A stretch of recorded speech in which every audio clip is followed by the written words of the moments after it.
کہ آخر یہ جسم مثالی کیا ہے، بہت سے لوگوں کو سمجھ نہیں آیا. رسول کافی کے اندر بھی روایت ہے، فی قالب کا قالب ہی فی الدنیا، اسی دنیاوی جسم جو آپ کا دنیا کے اندر ہے بالکل ویسے ہی شکل جسم مثالی کی بھی.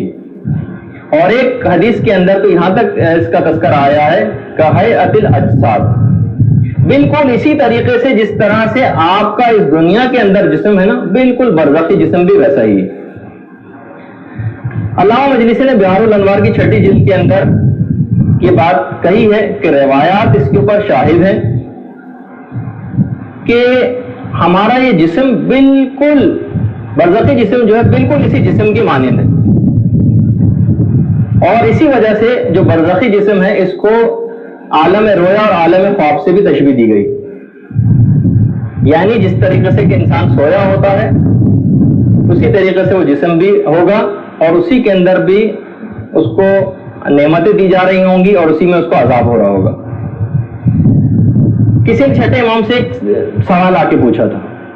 تب پوچھا کیا کہ مولا ہم نے یہ سنا کہ کچھ لوگوں کا یہ عقیدہ ہے کہ مومنین کی ارواح کو کچھ خاص پرندے ہیں جو عرش کے اطراف میں پائے جاتے ہیں، ان کے پیٹ میں مومنین کی ارواح کو رکھا جاتا ہے.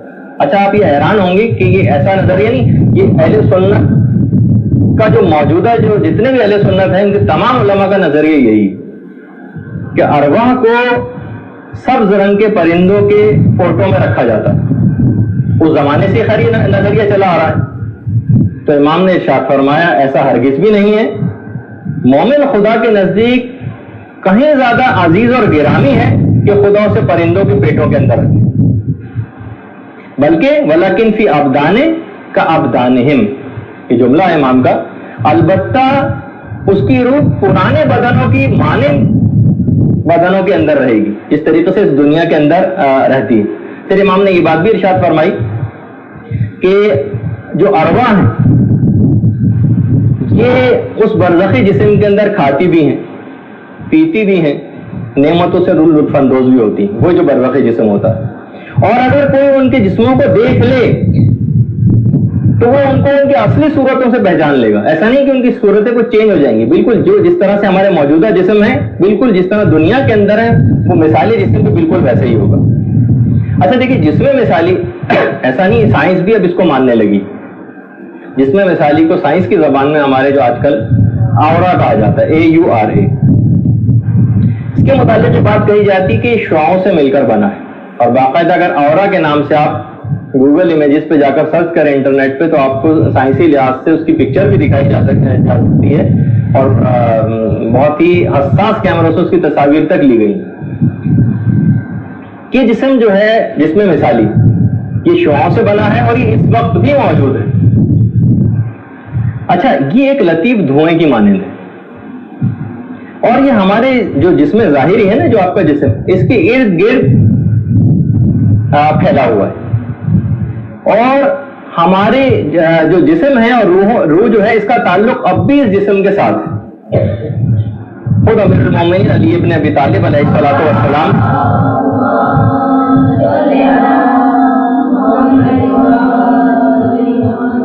فرماتے ہیں کہ یہ ایک لطیف دھوئیں کی مانند یہ جسم ہے جس میں مثالی، اور یہ اس جسم سے اس قدر مشابہ ہے کہ کوئی اگر اس کو دیکھ لے تو وہ فوراً کہہ دے گا رہی ہے تو وہی شخص ہے.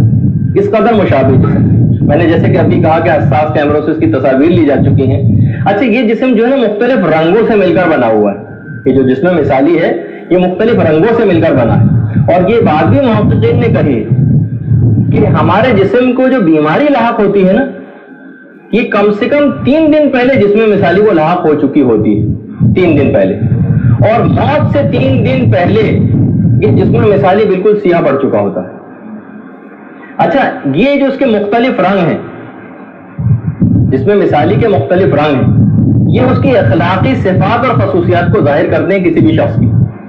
تو یہ جو محققین حضرات ہوتے ہیں نا، جو دیکھ کر انسان کی شخصیت کو پہچان لیتے ہیں، یہ اصل میں یہ ان میں سے اکثر جسم مثالی کو ان رنگوں کی مخصوص کیفیات جو مختلف خصوصیات اخلاقی کی نشاندہی کرتی ہیں اس کو دیکھ کر پہچانتے ہیں کہ یہ شخص کن خصوصیات کا حامل.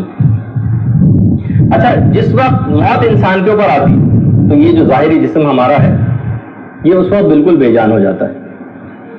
اچھا اس کے فوراً بعد جیسے یہ جسم بے جان ہوگا ہماری روح فوراً اپنے آپ کو جسم مثالی کے اندر متحرک محسوس کرے گی. تو محسوس کرے گی کہ میں کسی اور جسم کے اندر آ گئی. اور اسی طریقے سے عالم برزخ کے اندر وہی جسم پھر رہے گا, اور عالم برزخ میں جانے کے بعد ہمارے جسم جو اس وقت ہمیں جسم مثالی دیا جائے گا ہماری روح کو فوراً پتہ چل جائے گا کہ میری کیفیت اس وقت کیا ہے, میری کیفیت اچھی ہے یا میری کیفیت بری ہے. اس جسم مثالی کے قالب میں خود کو محسوس کر کے ہی پتہ چل جائے گا کہ میری کیفیت کیا ہے. اچھا خیر یہ تو ابھی آگے چل کر اس کا میں تذکرہ کروں گا, لیکن ایک بات اس سلسلے میں اور بیان کر دوں. دیکھیے یہ جو بات کہی تاکہ یہ والی بات مکمل ہو جائے جس میں مثالی سے متعلق کہ یہ جو ثواب و عذاب ہوں گے یہ جسم مثالی پر واقع ہوں گے. اچھا اب لوگوں نے اس پہ کچھ اعتراضات کی. اس بات ایک اعتراض یہ کیا کہ جناب یہاں دیکھیے اس روح نے ہماری خدا کی اطاعت کی تھی یا خدا کی معصیت کی تھی, اور وہ اس مادی جسم کے ساتھ کی تھی جو اس دنیا میں ہمارے پاس ہے. اس سے ہی ہم نے خدا کی اطاعت کی ہے, اسی جسم کے ذریعے ہم نے خدا کی نافرمانی کی. اچھا جسم مثالی نے تو نہ اطاعت کی ہے کہ اس کو ثواب دیا جائے, نہ جسم مثالی نے خدا کی نافرمانی کی ہے کہ اس پر عذاب کیا جائے اور عذاب دیا جائے. تو کیا یہ بات جسم مثالی میں عذاب دینے کی اور ثواب دینے کی عدل الہی سے منافات نہیں رکھتی؟ یہ ایک سوال ہے. لیکن کیونکہ ہم اس کے ساتھ ساتھ کیونکہ اس موضوع کو مکمل کرتے جا رہے ہیں تو ہر پہلو سے تقریباً بات ہو جائے. اس کے کئی جوابات دیے گئے. پہلا تو جواب یہ کہ جناب یہ جو ہمارے اجسام مثالیاں ہیں نا, جسم مثالی یہ اسی اجسام دنیاوی کا عکس و پرتو. یہ بالکل عکس اس طرح فوٹو اسٹیٹ ہوتا ہے کہ دنیا میں بھی اسی جسم و روح کے ساتھ یہ چیزیں متعلق تھیں. تو عقلاً ارواح کو ان اجسام مثالیہ برزخیہ میں جزا و سزا دینے سے کوئی عقلی نقص وارد نہیں ہوتا. تھوڑی سی بات مشکل ہو رہی ہے بھائی. دیکھیے کہ جب یہ جسم مثالی جتنے بھی ہیں ہمارے یہ اسی جسم دنیاوی کا ہی عکس و پرتو ہے, تو اگر اس جسم مثالی کو عذاب دیا جا رہا ہے تو اس سے کوئی مسئلہ نہیں پیدا ہوتا. اچھا اور یہ بھی ہو سکتا ہے کہ یہ جو جسم مثالی ہے یہ ہمارے اسی دنیاوی جسم کے اجزاء اصلیہ سے پیدا ہوا ہو. بات سمجھ آ رہی ہے آپ کو؟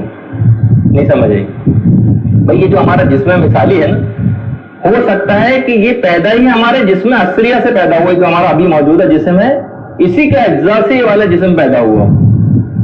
تو پروردگار عالم کی قدرت سے کوئی بعید نہیں ہے کہ اس جسم مثالی کیونکہ یہ جسم اصلی سے پیدا ہوا ہے تو لہٰذا اگر اس پر عذاب اور ثواب دیا بھی جا رہا ہے تو گویا ایسا ہی جیسے جسم اصلی کو عذاب اور ثواب دیا جا رہا ہے. نہیں, روح کو جسم مثالی میں رکھ کر عذاب اور ثواب دیا جائے گا. روح مجرد ایسی نہیں ہوگی کہ ایک جسم کے اندر ہوگی, محسوس روح کر رہی جسم کے ساتھ محسوس کر رہی اور وہ جسم مثالی کے اندر محسوس کر رہی ہے. اچھا اس کی بھی جیسا کہ ہم جہنم کے متعلق جب ہم اس کا تذکرہ کریں گے, جب اہل جہنم کی کھال گل سڑ جائے گی تو ہم اس کی جگہ دوسری کھال لگا دیں گے.